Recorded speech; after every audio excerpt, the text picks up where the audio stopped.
کوئی باقی لوگوں کو دینے شروع کر دیے, کچھ جو ہیں وہ پی ٹی آئی کو بھیج دیے. میں اس ٹھیک ہے. کا ذکر اس پیرائے میں کر رہا ہوں کہ جو امریکہ میں انویسٹیگیشن ہو رہی ہے اس میں ان کے لیے بھی یہ چیز اس لحاظ سے انٹرسٹنگ ہوگی کہ ہمارا جو پیسہ ہے وہ پی ٹی آئی کے پاس بھی گیا ہے.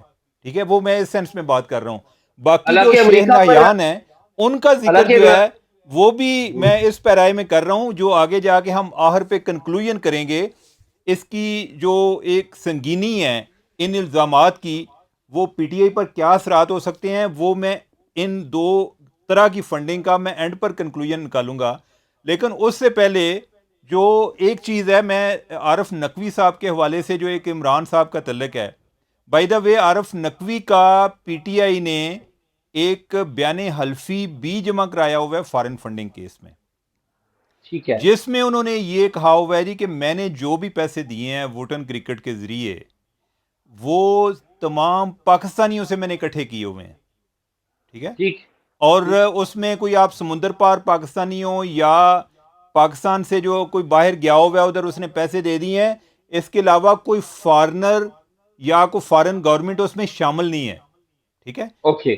یہ ٹھیک ہے. اس انویسٹیگیشن میں پی ٹی آئی نے خود جا کے دیا ہوا ہے, یعنی کہ ان کا عارف نقوی پر اتنا کانفیڈنس ہے. آج کی خبر جو ہے وہ اس بیان حلفی کو بھی جھوٹا قرار دے رہی ہے. اس میں وہ اوکے. کہہ رہے ہیں کہ اچھا. جو اچھا. ڈاکومنٹس ملے ہیں, جو ان کی ای میلز ملی ہیں, اس میں یہ ذکر ہے یہ نہیان شیخ نہیان وغیرہ کے فنڈنگ کا, اور اس کارسپونڈنس میں یہ بھی ذکر ہے کہ عارف نقوی جو ہے وہ ان کے ایک اور اپنے موت میں تھے رفیق لکھانی, ان کے ساتھ جو ان کی کارسپونڈنس ہو رہی ہے ان کو کہہ رہے ہیں کہ یہ ذکر کہیں نہیں کرنا کہ یہ پیسہ جو ہے یہ کسی تھرڈ پرسن کو نہیں بتانا. یعنی شیخ نہیان کو پتہ ہے کہ یہ میں کس کام کے لیے دے رہا ہوں, لیکن اس کی ٹھیک ہے. تشہیر نہیں کرنی کہ اس کی کوئی لیگل امپلیکیشنز ہو سکتی ہیں. تو لہٰذا یہ چیز جو ہے یہ ایک بڑی ایک سنگین قسم کا الزام ہے جس کا بظاہر ایک ایویڈنس موجود ہے. میں اس کے مضمرات پر بات کرنے سے پہلے میں ذرا عارف نقوی صاحب کا عمران خان کے ساتھ جو تعلق ہے اس کے بارے میں تھوڑا سا میں بتانا چاہوں گا اعزاز, کہ یہ جب ضرور عمران بتائیں. خان کی یہ گورنمنٹ بتائیں آئی. کہ عمران خان کا عارف نقوی سے تعلق کیا ہے. طارق شفیع سے تو آپ نے تعلق بتا دیا, اور یہ بھی اس تعلق کو ایکسپلین کریں. اور دوسرا یہ بتائیں کہ یہ جو ماضی میں جو انویسٹیگیشنز ہوتی رہی ان میں بھی کیا یہ تذکرہ آتا رہا کہ عارف نقوی جو ہے وہ پی ٹی آئی کو دیتے رہے, جس کے لیے یہ بیان حلفی بھی دیا گیا تھا. تو دونوں کا تعلق بھی بتائیں, اور کب سے تعلق ہے یہ بھی بتائیں. اعزاز, ایک تو یہ ہے کہ عارف نقوی جو ہیں وہ ایک ویسے تو کوئٹہ سے ہیں لیکن ایک بزنس فیملی سے بلانگ کرتے ہیں. کراچی میں ان کی پرورش ہوئی, پھر بعد میں لندن پڑھے, اور یعنی زیادہ ٹائم ان کا باہر گزرا, اور بڑے ایک آن ہز اون رائٹ وہ ایک کیریزمیٹک پرسنالٹیز ہیں اور اچھے سیلز مین ہیں, یعنی کہ اپنے آئیڈیاز کو سیل کرنے میں وہ ایک ملکہ رکھتے ہیں.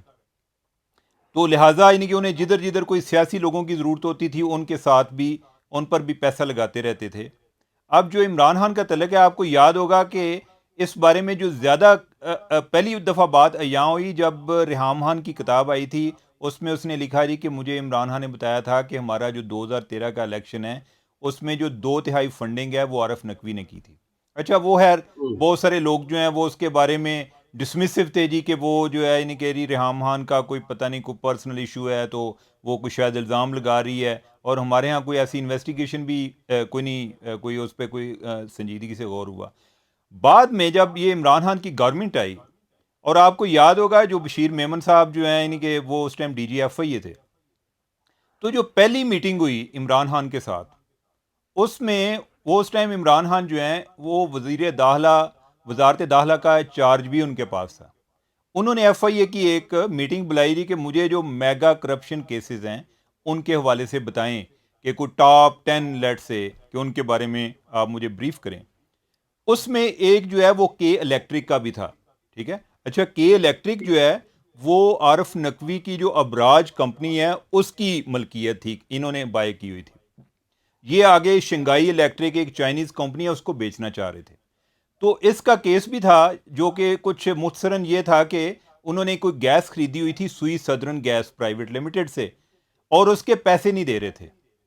اب جو ایف آئی اے کی انکوائری تھی اس کے مطابق انہوں نے 87 ارب روپیہ دینا تھا، 87 بلین روپیز دینے تھے. جو ابراج والے ہیں وہ کہہ رہے تھے کہ ہم 19 بلین دینے کو تیار ہیں، 19 بلین، ٹھیک ہے، 19 بلین. اچھا، یعنی کہ اتنا زیادہ ڈفرینس ہے، وہ چیزیں طے نہیں ہو رہی تھیں. عمران خان کہہ رہے تھے کہ آپ کو پتہ ہے کہ یہ کون ہے عارف نقوی. اچھا، وہ میمن صاحب کو نہیں آئیڈیا تھا کہ ان کے ساتھ بھی تعلق ہے.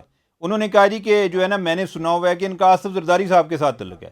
انہوں نے کہا یہ میرا دوست ہے اور یہ میری الیکشن کی فنڈنگ کرتا ہے، ٹھیک ہے، تو ہم نے اس کو فیور کرنی ہے. اور اس نے کہا جی کہ میں کیسے کر سکتا ہوں، میں پیسے تو نہیں معاف کر سکتا. اور عمران خان نے ایک سٹیج پہ خود کہا کہ اگر میں جو ہے ویو آف کر دوں پھر، تو بشیر میمن نے کہا جی آپ کر ہی نہیں سکتے، یعنی کہ یہ آپ کی ایک اختیار میں ہے نہیں وزیر اعظم کے طور پر بھی کہ آپ نہیں کر سکتے. خیر اینی وے، یعنی کہ اس پر وہ انہیں اکثر کوستے بھی تھے کہ تمہاری وجہ سے جو ہے، یعنی کہ وہ اس کی کے الیکٹرک آگے شنگائی الیکٹرک کو نہیں بک رہی، یعنی کہ وہ فروخت نہیں ہو رہی. وہ معاملہ آج تک لٹکا ہوا ہے. تو یہ اس کا، یعنی کہ اس سے اندازہ لگا لیں کہ اگر عمران خان اپنا ایک ڈونر ہے اور اس کے لیے اتنا کنٹیسٹ کرتے ہیں اور وہ اپنی پاور کو کسی طرح بھی استعمال کرنے کو تیار تھے اس کو ریلیف پہنچانے کے لیے، تو وہ ان کے لیے کتنا اہم ہوگا، ان کے کتنے قریبی لوگوں میں وہ شمار ہوتا ہوگا. اب آ جاتے ہیں ہم اینڈ پر. دوسرے ایک چیز جو ہے، یعنی کہ اور بھی، کہ جب یہ ادھر گرفتار ہوئے تھے تو جن لوگوں کے کوئی نمبر انہوں نے دیے تھے کہ بھئی آپ ان سے بھی بات کر سکتے ہیں، اس میں میرے خیال عارف نقوی صاحب کا نمبر تھا اور عمران خان کا نمبر تھا. خیر وہ جو ہے انہوں نے گرفتار کرنے والوں نے بات کر کے کیا کرنی تھی.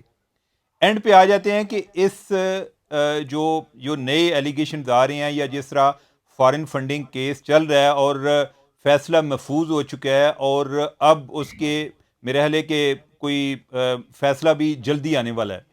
تو اس لحاظ سے یہ جو الزام ہے یہ کتنے اہم ہیں. اعزاز، جو پولیٹیکل پارٹیز آرڈر ہے 2002، اس کے تحت آپ کوئی کسی باہر سے کسی ملٹی نیشنل کمپنی سے کسی فارنر سے آپ پیسے نہیں لے سکتے، ایون کسی کمپنی سے نہیں لے سکتے، یعنی انڈیویجول سے لے سکتے ہیں. وہ جو ہے یعنی کہ اس کو ممنوع آف فنڈنگ کے زمرے میں آتا ہے. اگر یہ اور چیز اس کی ثابت ہو سزا کیا جاتی ہے؟ ہے تو آپ کے ہاں، پیسے ضبط، ٹھیک ہے. یہ دوسری یہ بتائیں چیز، نا کہ اس کی سزا کیا ہے. یہ بات لوگ جاننا میں چاہیں گے کہ فارن میں فنڈنگ میں اگر ہو آ رہا ہوں نا، اسی پہ ہوگی آ رہا تو ہوں. اس کی سزا کیا ہوگی. دوسری چیز، جی. ایک تو یہ ہے کہ آپ کے پیسے ضبط ہو گئے.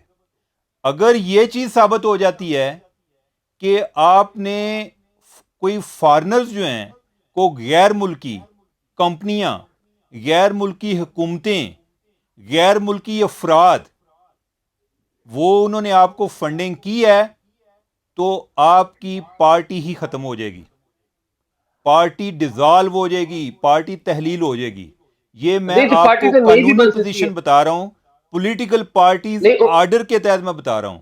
اب جو اچھا عمر جی، یہ لا عمر ایک ہے، منٹ ایک منٹ اس کو عمر ایک اگر منٹ آپ جو یہ ہم نے ایویڈنس جس کو ڈسکس کیا ہے، ان دونوں کو ملا کر اگر دیکھیں تو آپ کو یعنی اندازہ ہو جائے گا کہ کتنے جو ہے گریو قسم کے، سنجیدہ قسم کے جو ہے بڑے یعنی کہ خطرناک قسم کے نتائج پی ٹی آئی کے لیے خطرناک نتائج کی حامل ہے یہ الزامات جو ہیں.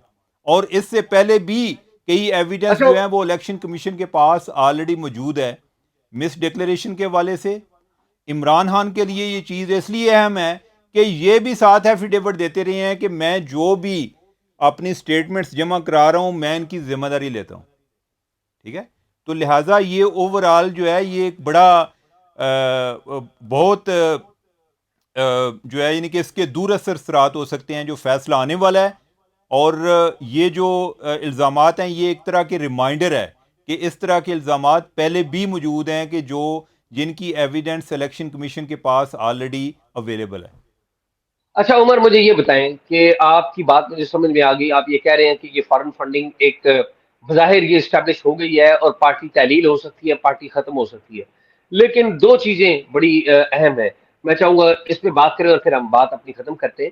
ایک تو یہ بتائیں کہ پارٹی تو اگر ان کی تحلیل ہو جائے گی تو عمران خان صاحب پاکستان تحریک انصاف کی بجائے تحریک انصاف پاکستان بھی ہو سکتی ہے، وہ نئی پارٹی بنا کر آ سکتے ہیں انڈر دا لاز. اور دوسرا یہ بتائیں کہ کیا جب اس طرح کے الزامات آپ کے اوپر ثابت ہوں، یعنی کہ عمران خان صاحب چیئرمین ہے اس پارٹی، کیا وہ بھی نااہل ہو سکتے ہیں؟ یہ بتائیں. اعزاز، جب پارٹی ہی ختم ہو گئی، اور ایک تو یہ ہے کہ پارٹی ختم ہو گئی، باقی یہ ہے کہ آپ کوئی نئی پارٹی بنا بھی لیں، یہ جو ایک بیگیج ہے وہ تو آپ کے ساتھ ساتھ چلے گا. نہیں، ٹھیک ہے، یعنی کہ پارٹی آپ اس کے لیڈر بعد نااہل جو جی ہوتا ہے چاہے یا کریں، نہیں؟ آپ کوئی نئی کمپنی بنا لیں، یعنی کہ دیٹ ڈزنٹ میٹر. دوسرا نہیں، یہ ہے کہ لیکن وہ سوال عمران یہ ہے خان نا. کے لیے کیا ہو سکتا ہے، آپ جو ہے یعنی کہ ایز اے چیئرمین این ممکن ہے کہ ساتھ جب پارٹی ڈیزالو ہو جائے، یعنی کہ پارٹی کا ڈیزالو ہونا ایک ایکسٹریم فارم ہے. ٹھیک ہے، اب جو ڈسکوالیفیکیشن والا معاملہ ہے، اس بارے میں مجھے ایگزیکٹ نہیں آئیڈیا، میرا نہیں خیال، کیونکہ میں پولیٹیکل پارٹیز آرڈر کی بات کر رہا ہوں، وہ پولیٹیکل پارٹیز کو ڈیل کر رہے ہیں. ٹھیک ہے، جو ڈسکوالیفیکیشن ہے وہ ممبران کی ہوتی ہے، جو رکن اسمبلیاں ان کی ہوتی ہے، ان کے لیے علیحدہ ہے. اب کیا یعنی کہ اس پہ ان کو اگر یہ لگا دیا جائے کہ یہ صادق اور امین بھی نہیں رہے، یہ مس ڈکلیریشن میں بھی تو آتی ہے نا چیز، کہ اگر آپ نے ایک ایفیڈیوٹ جمع کرایا ہے اور ایویڈنس جو ہے وہ اس کے اگینسٹ آ گئی ہے، آپ نے کہا فار ایگزامپل کہ ہمارے 10 اکاؤنٹ ہیں، ایویڈنس آ گئی کہ آپ کے 40 اکاؤنٹ تھے، آپ نے چھپائے ہوئے تھے. ٹھیک ہے، آپ نے کہا جی کہ ہم نے کسی غیر ملکی سے پیسے نہیں لیے، ایویڈنس آ گئی کہ نہ صرف غیر ملکی کمپنیوں سے لیے، آپ نے غیر ملکی افراد سے بھی پیسے آپ کو ریسیو ہوئے. ٹھیک ہے، تو آپ کا جو ایک ڈیکلیریشن ہے جب وہ غلط ہو جاتا ہے تو این ممکن ہے کہ ایز اے ممبر بھی ان کی جو کوالیفیکیشن ہے کہ یہ صادق اور امین نہیں رہے، وہ بھی جو ہے وہ چیلنج ہو جائے. اس کے لیے بھی یعنی کہ ڈسکوالیفیکیشن والی کو بات ہو سکتی ہے. یہ ایک اس کا ایک انڈائریکٹ کانسیکوینس یہ ہو سکتا ہے. ڈائریکٹ کانسیکوینس جو ہے اثر جو ہے وہ پارٹی پر آتا ہے. ٹھیک ہے عمر چیمہ، آپ کی بات میں نے سنی، اور آئی بلیو کہ جو ہمارے سننے والے ہیں اور دیکھنے والے ہیں وہ بھی اس بات کو سمجھیں گے. بہت سارے لوگ ہیں اس وقت وہ چاہتے ہیں کہ عمران خان ڈسکوالیفائی ہو. پاکستان تحریک انصاف ایک بڑا چیلنج بن کے ابھری ہے پاکستان مسلم لیگ نون کے لیے اور دیگر جماعتوں کے لیے، کیونکہ پبلکلی ایک ویو چلی ہے پاکستان تحریک انصاف کے حق میں اور عمران خان کے حق میں. اور ظاہر ہے ان کے جو مخالفین ہیں حکومت میں بیٹھے ہوئے ہیں اور پنجاب کے اندر وہ اپوزیشن میں ہیں، وہ چاہتے ہیں کہ عمران خان صاحب ڈسکوالیفائی ہوں، ان کی پارٹی ختم ہو تاکہ اعزاز، ان کو ہو. اس میں اعزاز ایک چیز میں ایڈ کروں گا جی کہ جی. ہم جو ابھی بات کر رہے ہیں نا، یہ لوگوں کے چاہنے یا نہ چاہنے کی بات نہیں ہو رہی. نہیں نہیں، میں یہ بات یہ کچھ اور کر رہا نہیں، میری بات سنیں، یہ کیس جو ہے 2014 سے چل رہا ہے، ابھی تک کنکلوڈ نہیں ہو رہا. ٹھیک ہے، تو اگر ہم اس میرٹ پر بات کریں تو زیادہ بہتر ہے. اگر ہم انٹینشن پہ بات کریں گے نا تو پھر ہر چیز پولیٹیسائز ہو جاتی ہے، میرٹ جو ہے یعنی کہ اس کی اہمیت ختم ہو جاتی ہے. عمر، میں آپ کی بات سے ایگری کرتا ہوں کہ ہر چیز پولیٹیسائز ہو جاتی ہے، لیکن اس وقت پولرائزیشن اتنی ہے کہ تمام جو چیزیں ہیں ان کو پولیٹیسائز کر دیا جاتا ہے. نہیں، آپ اب یہ ہے نا کہ اب کتنی دیر آپ کے خیال میں کب فارن فنڈنگ کا فیصلہ آنا چاہیے؟ نہیں، میں تو یہ کہتا ہوں کہ آگے فارن 8 فنڈنگ کا سال ہو گئے ہیں، فیصلہ. اور نہیں عمر، اتنی میں دفعہ پی ٹی آئی نے بھی لاہور ادھر اسلام آباد ہائی کورٹ سے سٹے لی ہیں. عام طور پہ ویسے یہ دوسروں کو تانے دیتے ہیں کہ وہ سٹے پر چل رہے ہیں، انہوں نے اتنا لٹکایا ہے اس کیس کو، اور اس معاملے میں اسلام آباد ہائی کورٹ نے بڑی پیشنس بھی شو کی ہے. یعنی کہ انہوں نے ان کے معاملے کو انہوں نے لٹکانا چاہا، وہ لٹکاتے رہے، یعنی کہ وہ آگے چلتا رہا. الیکشن کمیشن بھی یہ کرتا رہا. اب یہ ہے کہ عمر 8 میں سال ہو بات گئے ہیں، اب کتنا کو اور ٹائم چاہیے؟ عمر میں آپ کی بات کو ایگری کرتا ہوں کہ ٹائم سے فیصلہ آنا چاہیے. تو یہ قصور بھی تو الیکشن کمیشن کا ہے نا کہ انہوں نے یہ فیصلہ کیوں لیٹ کیا. ان کو بھی تو چاہیے تھا نا کہ وہ کر دیتے. دیکھیں بات یہ ہے کہ ہم نے اصول کے اوپر اور ٹھوس باتوں کے اوپر جانا ہے جو آپ نے بتائی ہیں، لیکن ہم نے یہ بھی نہیں دکھانا کہ ہم کسی جماعت کے ساتھ اور کسی کے مخالف ہیں. یہ یاری بات مسئلہ ہمارے یہ ہے ذہن نا، میں ہونی چاہیے. مسئلہ ہمارے یہ دکھانے کا نہیں ہے، اور لوگ جو ہیں وہ زبردستی بھی نتائج نکالتے رہتے ہیں. لہٰذا میرے خیال ہے کہ جو ہماری پاور ہے وہ فیکٹس ہیں، اور ہماری جو اوپینین کو انفلوئنس چیز کرے وہ ہمارے حقائق ہیں، نہ کہ یہ ہے کہ لوگ کیا سوچ رہے ہیں. بالکل ٹھیک ہے، میں اس سے اتفاق کرتا ہوں. اور یہ بڑا مشکل کام ہوتا ہے کہ ہائیلی پولرائزڈ اور ہائیلی پولیٹیسائزڈ جو انوائرمنٹ ہے اس میں ہم اپنی انڈیپینڈنس کو قائم رکھیں اور اپنی جو جرنلسٹک ایتھکس ہے ان کو فالو رکھیں، لیکن ہم پوری کوشش کر رہے ہیں ایمانداری سے، جو حقائق ہیں جو پاکستان تحریک انصاف کے خلاف ہیں تو وہ بھی بتائیں گے، ان کے حق میں تو وہ بھی بتائیں گے، نون لیگ کے خلاف ہیں تو وہ بھی بتائیں گے، اور ان کے حق میں تو وہ بھی بتائیں گے. اور یہ اصول ہم تمام جو اسٹیک ہولڈرز ہیں، چاہے وہ سیاسی جماعتوں میں بیٹھے ہوئے ہیں، چاہے وہ اسٹیبلشمنٹ میں بیٹھے ہوئے ہیں، چاہے وہ عدلیہ میں بیٹھے ہیں، ان کے اوپر یہ اصول لاگو کرنے کی کوشش کریں گے. کتنا کامیاب ہوتے ہیں کتنے ناکام ہوتے ہیں مجھے اور عمر چیمہ کو آپ نے بتانا ہے، اور مجھے اور عمر چیمہ کو آپ اس طرح سے بتائیں گے کہ جو بھی ہم آپ کے سامنے شو کرتے ہیں، جو بھی ویڈیو آتی ہے، تو آپ سے گزارش ہے کہ اس کے نیچے اپنے کمنٹس ضرور دیں. ہم پوری ایمانداری سے کوشش کر رہے ہیں کہ آپ کے سامنے حقائق لے کے آئیں، وہ حقائق لے کے آئیں جو حقائق ہے، وہ نہیں لے کے آئیں جو صرف آپ سننا چاہتے ہیں، کیونکہ لازمی نہیں جو آپ سننا چاہتے ہیں وہ حقیقت بھی ہو. تو ہم اگینسٹ دا ونڈ چلیں گے، حقائق کے ساتھ رہنے کی کوشش کریں گے. مجھے اور عمر چیمہ کو اجازت دیجیے.